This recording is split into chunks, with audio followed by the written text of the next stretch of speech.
Hi hello welcome to my channel. Last few ఎపిసోడ్స్లో మనము శూర్పణఖ గురించి తెలుసుకున్నాం కదా.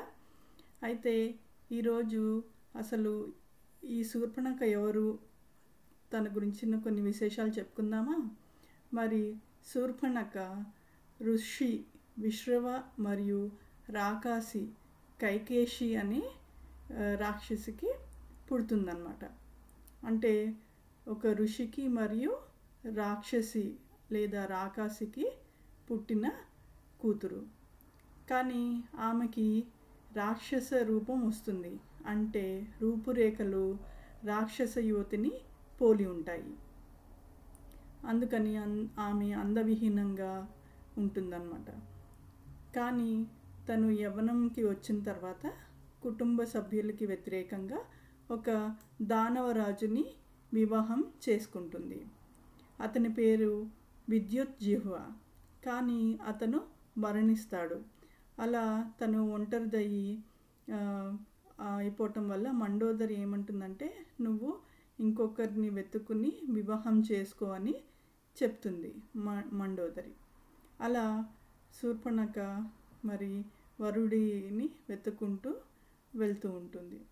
అప్పుడు రాముల వారు, లక్ష్మణుడు, సీత కనిపిస్తే అప్పుడు రాముల వారిని వివాహం చేసుకోమంటుంది కదా.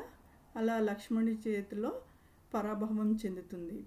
ముక్కు చెవులు కోసి వెనక్కి పంపిస్తాడు. ఎందుకు అలా చేస్తాడంటే, శూర్పణఖ సీతాదేవి మీద ఇది చేయబోతుంది అన్నమాట, ఆక్రమణ చేయబోతుంది. అందుకని లక్ష్మణుడు ఆమెని దూరం పెట్టడానికి, అంటే శూర్పణఖని దూరం పెట్టడానికి ఆమెను బాధిస్తాడనమాట. అంటే ముక్కు చెవులు కోసేసి పంపిస్తాడు. ఇది వెళ్ళి తన కజిన్స్తో చెప్తుంది కదా. వాళ్ళు మరి రాక్షసులను తీసుకొచ్చి ఓడిపోతారు. అందుకని మరి రావణుడి హెల్ప్ తీసుకుంటుంది శూర్పణఖ. రావణుడికి వెళ్ళి చెప్తుంది అనమాట, నువ్వు సీతని అపహరించాలని. అలా యుద్ధానికి కారణమవుతుంది శూర్పణఖ, అంటే రామాయణ యుద్ధానికి.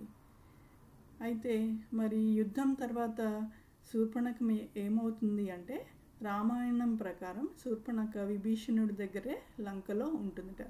తర్వాత తన చెల్లి కుంభినితో మరి సముద్ర గర్భంలోకి కలిసిపోతుందట తర్వాత లైఫ్లో.